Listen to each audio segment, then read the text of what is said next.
I would advocate for leaders getting good at being clear about the future, being critical about how to provide value, being critical about aligning teams and leading well to create alignment, to really, really get good at change and simplifying change and being consistent about how we lead organizations like through these cycles.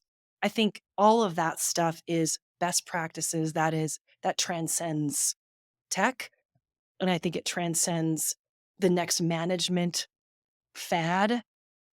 Good afternoon, everyone. I'm Don Wilson, and today in our virtual setting, we have a very special guest, Erica Olsen, principal of OnStrategy. Erica and her team have been a staple in the strategy and management space for many years, providing invaluable resources through their website and YouTube channel. Now, I say this from experience because I've been employing Erica's OnStrategy YouTube clips in my strategic planning sessions since about 2008 and continue to use them in a recent course development that I've attended to at the Northern Alberta Institute of Technology, NAIT, in the undergrad Bachelor of Technology program, the BTech, in the JR School of Business. Erica, it's great to have you here. Pleasure to be here, Don, and stoked to be here with your watchers and listeners as well. So thanks for having me. Nice. Before we dive into the main interview topics, could you give us a brief overview of your background, education, and how you started your long operating organization OnStrategy? I'm always really bad at talking about myself, so I'll keep it super brief. Started my business sort of more than 15, less than 20 years ago, I always like to say. It is called On Strategy. We're an organization of about 20 people, 25 in the US. And the reason that we started On Strategy is because when I graduated from undergrad, it was during the dot-com boom, so that dates me just a little bit, but that's okay. And I was doing a ton of startup work, and as part of that process, I realized, there's a lot of existing organizations that need plans. And in startup land, it's business plans, and in existing concerns, it's strat plans. And there was a gap in the market of the need for an organizations to deliver strategic plans to the middle market. And by middle market, I mean folks that can't afford to pay the big five consulting organizations to do hardcore strategy work. So my passion around that and what feeds myself and my team and everybody that works with us is just the impact that having a deliberate, intentional, value-based plan, whatever you want to call it a strategic plan, call it a growth plan, whatever, operating plan, the difference it can make for people, be it business owners, be it leaders, be it everybody that is giving their time, talent, and treasure to an organization. So that's the why, Mhm. and that's what we have going on. We've over the years, we've worked with hundreds of clients. We do a ton of knowledge sharing, as you know, Yeah. Don, and just spreading the word about this great management practice that has been a stalwart, and is still a stalwart in running great organizations. Okay, good. And your undergrad, what was that in? Well, right. Journalism. Because, journalism, I know crazy, right? But we journalists, those of us that are junkies, journalism junkies, love diversity. And so that just parlayed and curiosity, and that just parlayed into our work. We work with businesses, nonprofits, government agencies, education institutions, love the diversity that comes from the thirst of being curious. And that comes from my undergrad. And my graduate degree is an MBA from Thunderbird. Interesting. Okay. And Yeah. also, the class that I teach is a class that's in the Bachelor of Technology program, which is a bridging program for technologists to get their undergrad. So it's, yeah, we all start in a certain area and move sometimes towards business. So Yes. let's Awesome. start with the fundamentals. And when it comes to strategy, what do you say are the priority elements that our organizations really need to focus on? That's a good question. I always say that strategic planning masquerades as a lot of things in organizations. And a lot of times we get very tripped up on the nomenclature, right? Mission, vision, goals, objectives, OKRs, whatever the three-letter acronyms there are tons of, Yeah. right? Yeah. And when I'm looking at a strat plan, when I'm looking at a strategic plan, when I'm thinking about what do you need to have answers to as a strategic leader, no matter what you call it, there are three things. And whenever these three things are not present, the the plan isn't strategic, if you will. And that's also a word that I think is a bit misused. So we can talk about that if you want to. But my first thing is success looks like. It really matters that you define what success looks like. We can call it vision. It could also manifest itself as goals, but that we're crisp about a future state that is different than today. That is the entire reason to have a plan. Yeah. The trajectory from here to there would be number 2. So, and by trajectory, I mean a roadmap of some sort. There's a lot of pushback on that because the commentary is always, how do you know what we don't know what's going to happen Yeah. tomorrow. Totally Yeah. true. Strat planning is a hypothesis. Our job as leaders is to project a future. That's the job. Yeah. And a roadmap tells us timing, weight, and direction. It gives us an understanding of the velocity between here and there. And then the third thing is honestly a competitive strategy. And so for businesses, it needs to be a competitive strategy. For everybody that's not in business, it needs to be a value creating strategy and or it pluralize that. Mm. But I have a huge issue when I see strategic plans that do not articulate the value the organization's providing to the world and the customers it serves. We all serve customers, and and a plan that doesn't articulate that is just hollow. Yeah. And it's hard. I'm gonna say that last part's hard. People do not wanna do that work. Yeah. So, those are the 3 things that need to be present in a good strategic plan. Interesting. And I'm taken to Tom Peters' sentiment from the 80s when he had the book Passion for Excellence, saying that there were always some kind of customer, no matter what business, public corporation that you were, there was always some type of customer that you needed to please. And I heard that sentiment in those three items. Yeah. I mean, absolutely, right? Otherwise, what's the point? Yeah. Yeah. Next question is ensuring effective strategic implementation can really vary depending on the size and complexity of an organization. What are some of your key suggestions for making sure that, given that observation, that the strategies are designed and implemented effectively? Mm, a big passion of mine, you know that. So, I don't believe in building plans, whatever they happen to be, that are not intended to be implemented. And so that means that we need to build implementation ready plans. And there's a lot of nuance to that. But one of, well, there's a couple of key points, but one point I would make about that is to pre think about the implementation model. Yeah. And so we need to build a plan that is articulated in the way that you intend to implement it. So intending to implement it, by that I mean we're going to implement our plan through the existing organizational structure that we have. That's one answer. Another answer is to implement it through cross-functional teams. Mhm. Another answer is to manage it just at the executive level. But and then those executives translate it into their orgs the way they want to. In any case, that's a really important question to answer before you build your Mm. plan, because otherwise you won't build an implementation ready plan. Right. And then the other thing I think is super important is to differentiate between to have a strategic plan that stops at the roadmap. So it stops at the articulation of the multi-year or the multi-phased view of getting to your future state, and then build your annual plan Mhm. that takes that like current year and build that into a quarterly cycle that is a bit more iterative. Okay. And so I can talk a little bit more about that, but I think that that's something that's really important. And that iterative quarterly cycle is about keeping the strategic conversation going with the annual deliverables or the annual results. And again, I'm just saying that because I think we muddle these things up. And then when we muddle them up, we're not clear about the bigger moves we're trying to make as an organization. I like what you were saying about the iterative process. Strongly believe in that. A good friend of mine once said, is if it isn't systematic, it doesn't happen.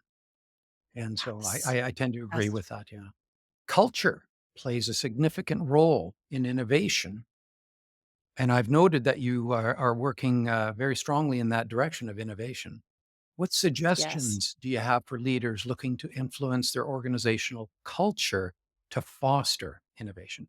Yeah, another, like, topic we could talk about for hours and weeks and months and years. I am not an organizational design specialist, although as leaders, we kind of all are a little bit, right? But at any rate, I particularly like the model that's in Change the Culture, Change the Game. And I'm not sure who that author is, but I, I think that's a great concrete model for culture and culture shift and cultural transformation. And I think also just to comment on that for a second, we're always working on culture, right? We're always Yeah. like moving organizations. That's just kind of how it is. And so the high level point on that model is beliefs drive behaviors and behaviors drive experiences. Yep. And so if you want to change the behaviors in an organization to drive innovation, you need to create experiences that reinforce new behaviors that reinforce new beliefs.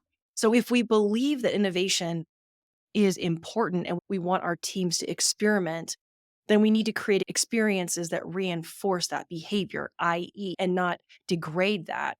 So an example would be, I'm in the professional services world. So unfortunately, we track our time.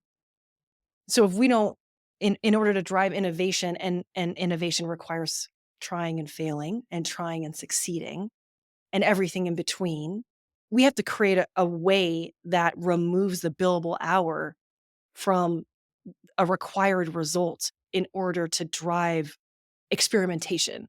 That's just an example of changing an experience that changes a behavior, that changes a belief that we actually care about experimentation. We're not just talking about it. Yeah, and that very much reminds me of the automotive repair business, where they, instead of paying employees by the hour, they paid them by the estimate. And if the employees did it quicker, well, they could do more work and get paid more, and so forth.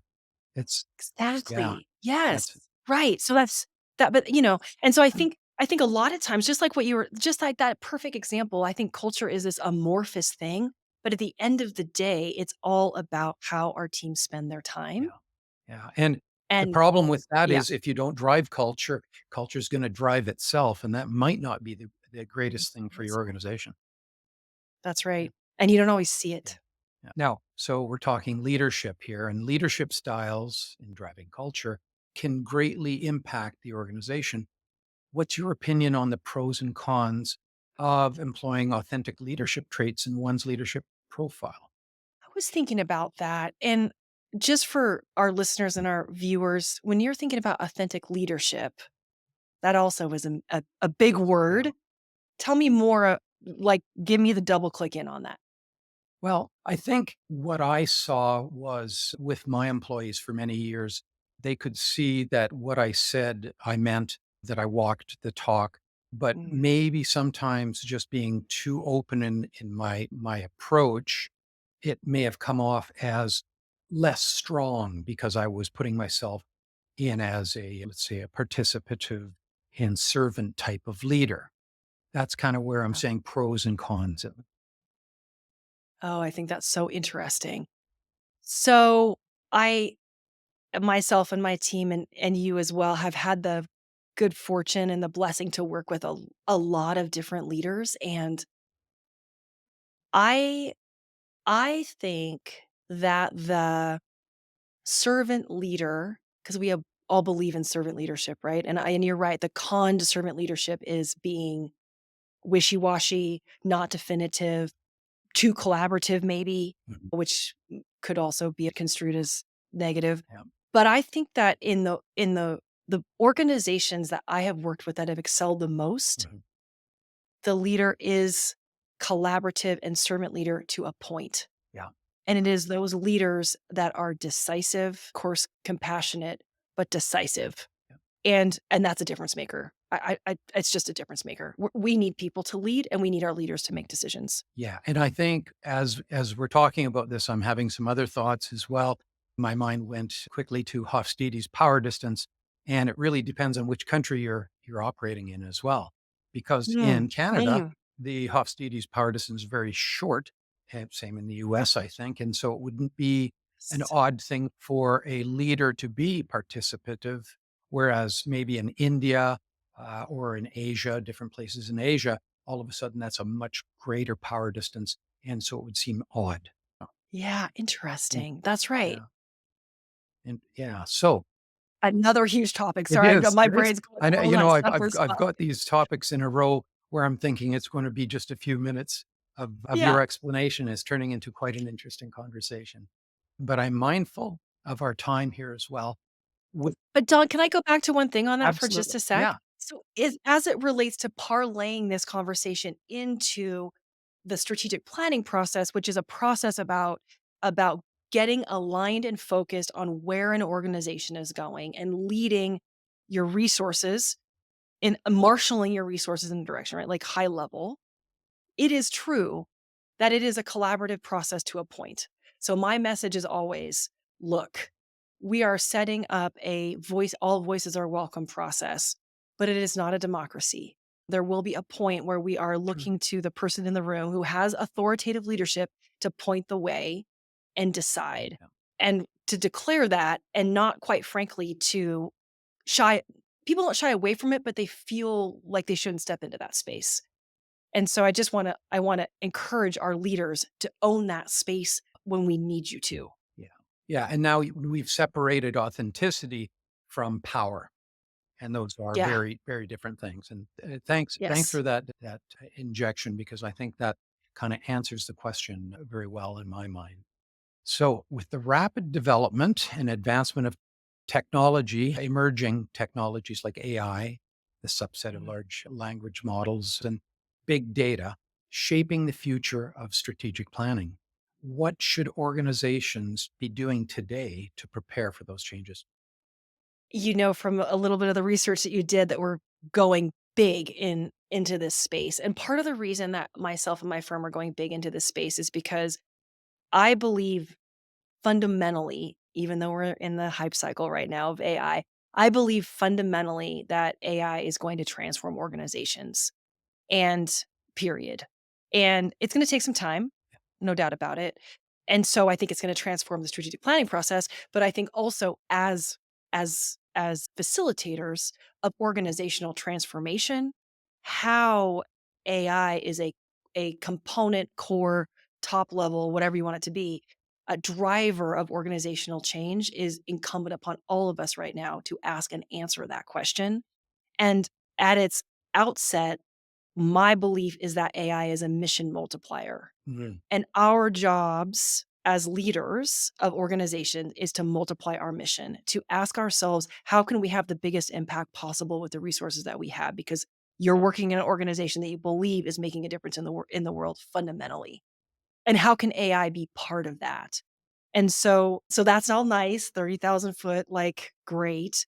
Actually bringing it down to earth is identifying for the moment the uses of everyday AI and how we can interject day AI to start to change the way that we work.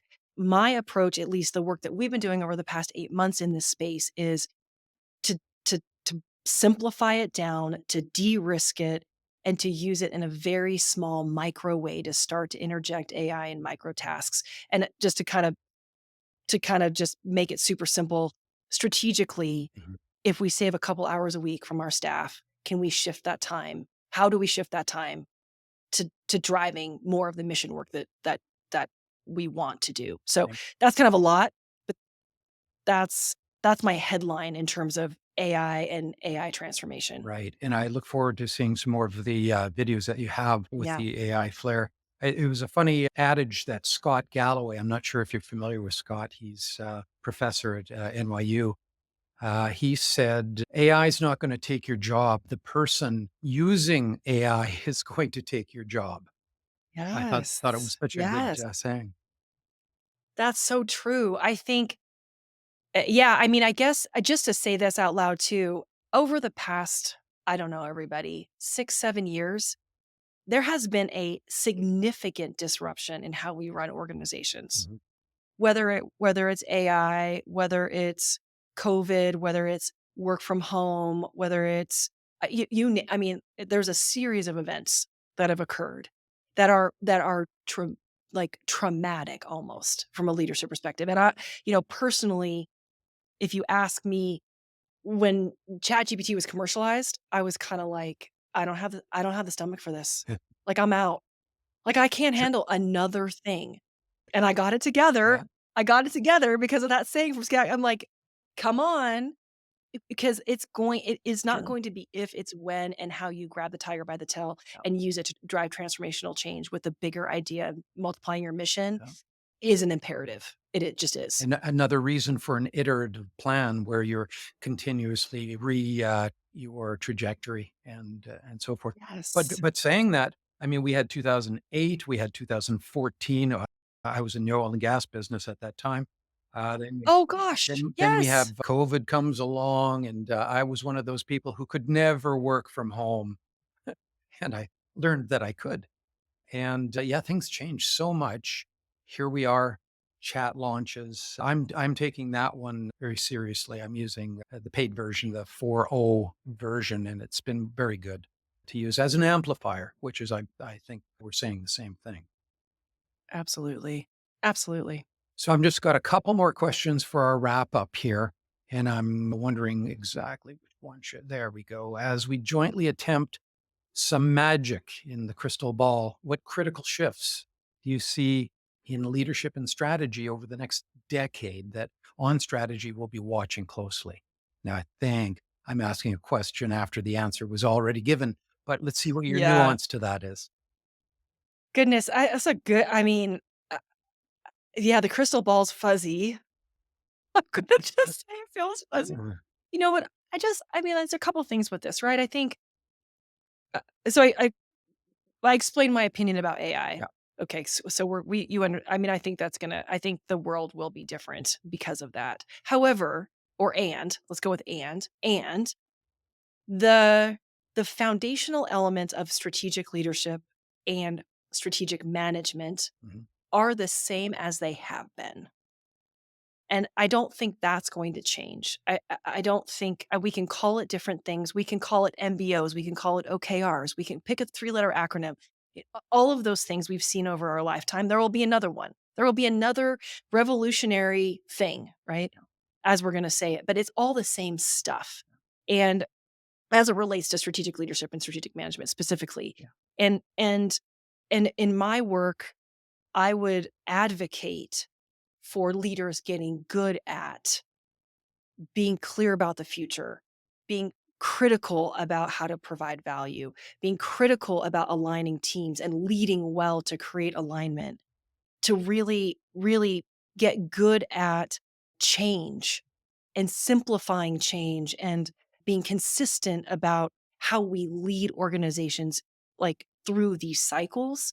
I think all of that stuff is best practices that transcends tech, and I think it transcends the next management fad. You know, we don't believe in fads. Yeah. We believe in running organizations with the best practices, and if you need to put different words to it, so be it. So that may be I think that would be my answer Okay. to that. I can really appreciate that because I think although, Drucker's materials in the 60s all the way through to today, you can take bits and pieces and take best of practices, but it Yes. assembles much the same way as anything that's being produced today. Yeah, and the god of strategy, Michael Porter, Yeah. his stuff's great. I mean, go back to those articles are like they're not wallpapered on our wall, but they should be. Every time I'm like, "Oh, what is strategy?" Like, we ask ourselves I ask myself, like, "Is it good enough? Is my strategy good enough?" I don't know. Let's go back to Yeah. gonna go back to the article from 1980 whatever, or 70 whatever, Love the anyhow. Yeah. five forces. It's great. Finally, last question. For those viewers that are watching now, how can leaders and future leaders look to On Strategy to hasten and bolster their organizational efforts for success?